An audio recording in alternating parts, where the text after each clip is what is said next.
Brought to you by TechnoSpark 20 series smartphones.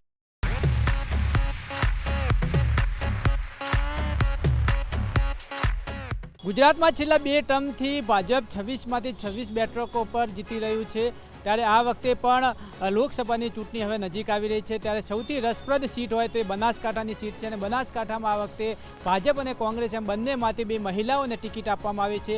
ભાજપમાંથી Rekhaben Chaudhary ત્યારે કોંગ્રેસમાંથી મજબૂત નેતા એવા જ્ઞાનીબેન ઠાકોર હાલ ટક્કર આપી રહ્યા છે ત્યારે હાલ લોકોનો શું મિજાજ છે, બનાસકાંઠા વાસીઓનું શું કહેવું છે તેમની સાથે આપણે જાણીશું. આપણે હાલ બનાસકાંઠાના બજારમાં છીએ અને બનાસકાંઠા વાસીઓને શું કહેવું છે. કાકા ઊભા રહું, તમને પૂછવા માગીશ ચૂંટણીને લઈને.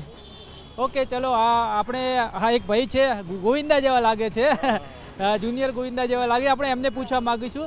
બનાસકાંઠામાં ચૂંટણીનો રંગ જામ્યો છે, ભાજપ કોંગ્રેસ બંનેમાંથી મહિલા ઉમેદવારો ઊભા કર્યા છે. તમારો શું પ્રશ્ન છે, શું લાગે છે તમને?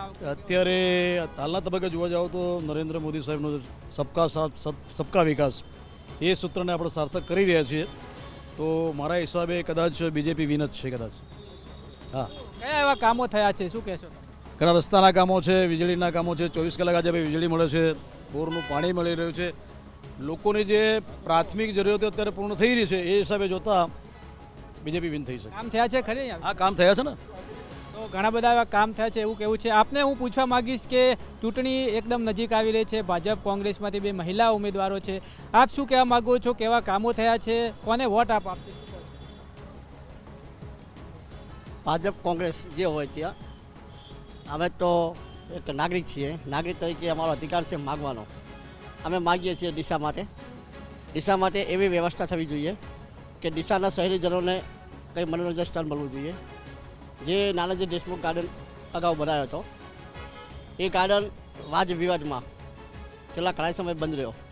એ વિવાદના લીધે અમે હાઈકોર્ટમાં ગયા, હાઈકોર્ટમાંથી ઓર્ડર લાવ્યા ત્યારે નાનાજી દેશમુખ ગાર્ડન ચાલુ થયો.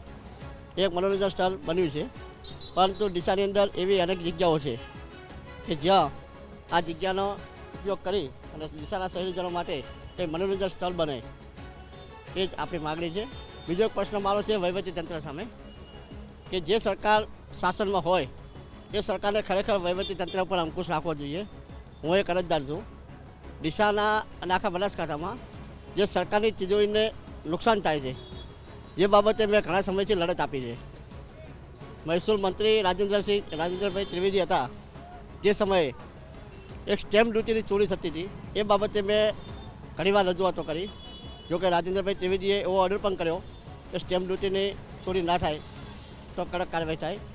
અને મારા ધ્યાનમાં હમણાં આવ્યું હતું કે ભાઈ સ્ટેમ્પ ડ્યુટી ચોરી બાબતે લઈ અને કલેક્ટરશ્રીએ ઓર્ડર કરેલ છે. કેવા કામો તો ડીસા શહેરને શું જોઈએ, ડીસાના શહેરીજનોને શું જોઈએ? સારા રોડ. પ્રજા માત્ર એટલું જ માગે છે, કોઈ પણ સરકાર હોય, ભાજપ હોય, કોંગ્રેસ હોય કે આપ હોય, પ્રજાને માત્ર એક જ વસ્તુ જોઈએ કે સારા રોડ, સારા રસ્તા, કોઈ જગ્યા ઉપર અસુવિધા ઉપલબ્ધ ના થાય, શહેરમાં સ્વચ્છતા રહે અને શહેરીજનોને મોંઘવારીમાંથી છુટકારો મળે. આ પબ્લિક માગે છે. તો શહેરીજનોને પૂરી સુવિધા મળે તેવું અહીંના લોકો કહી રહ્યા છે. આપને હું પૂછવા માંગીશ, ચલો કાકા તમે ક્યાંના છો? કાકા તમે ડીસાના છો. શું લાગે છે આ વખતે ચૂંટણી નજીક આવે છે? ચૂંટણી તો હવે કોઈ કહેવાતું નહીં. હવે કામો કેવા થયા છે, કઈ માંગુ છે? કામ તો સારું થયું છે, સારું. મહિલાઓને ટિકિટ આપવામાં આવી છે, શું કહે છો આ વખતે? સારું છે મહિલાઓને, ચાલો સારું છે. હવે કોઈ કહેવાય નહીં, બે ખરાખરીનો જંગ છે બેને. હા, ખરીનો જંગ છે એવું કહી રહ્યા છે.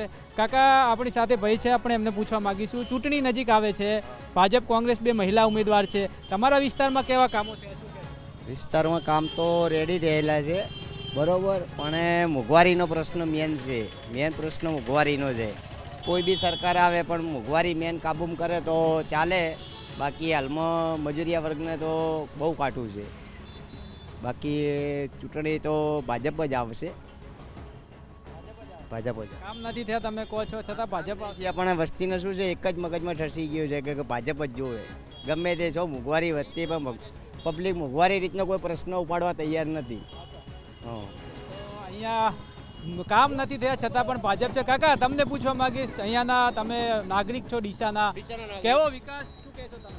વિકાસ બહુ સારો છે, ભાજપની જરૂર છે, સિમ વોટ ભાજપને જોઈએ. શું કારણથી ભાજપને શા માટે? હવે આગળ તો આપણે નહીં ફાવે.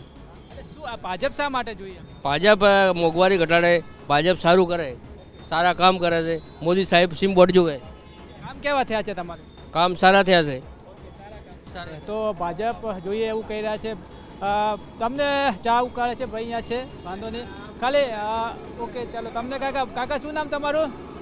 તો કંઈ બોલવા તૈયાર નથી. આપણે બીજા એક ભાઈને અહીંયા માટે પૂછવા માગીશું. દરગાજી હા ભાઈ છે. ઓકે તો અહીંયા લોકો છે કંઈ ખાસ બોલ એક કાકા તમે આવો કાકા.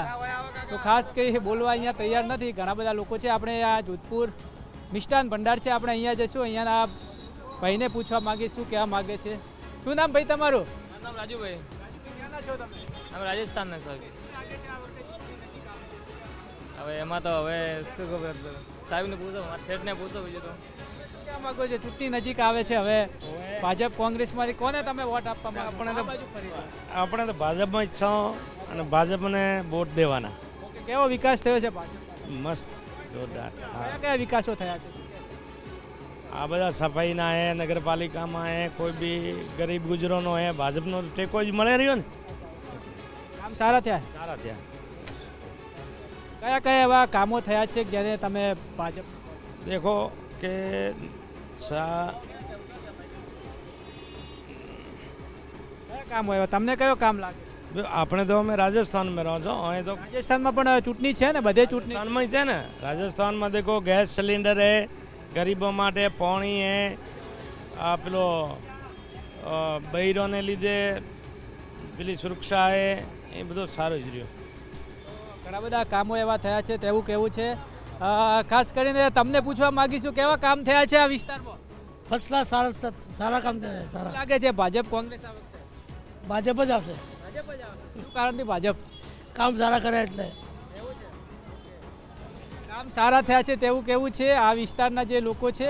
ખાસ અહીંની જે સમસ્યાઓ છે તે લોકો કહી રહ્યા છે. ઘણા બધા કહે છે કે સમસ્યાઓ છે છતાં પણ ભાજપ સરકાર અહીંયા આવશે તેવું કહી રહ્યા છે. જે બનાસકાંઠામાં આ વખતે ખૂબ જ રસપ્રદ ચૂંટણી જામવાની છે, કાંટેની ટક્કર થવાની છે. કારણ કે બે જે મહિલા મજબૂત ઉમેદવારો છે ને એ ઉમેદવારો આ વખતે જોશમાં પ્રચાર કરી રહ્યા છે. હવે આવનાર સમયમાં કોની સરકાર બને છે એ જોવાનું રહ્યું. પરેશ પટિયાર, ગુજરાત તક, બનાસકાંઠા.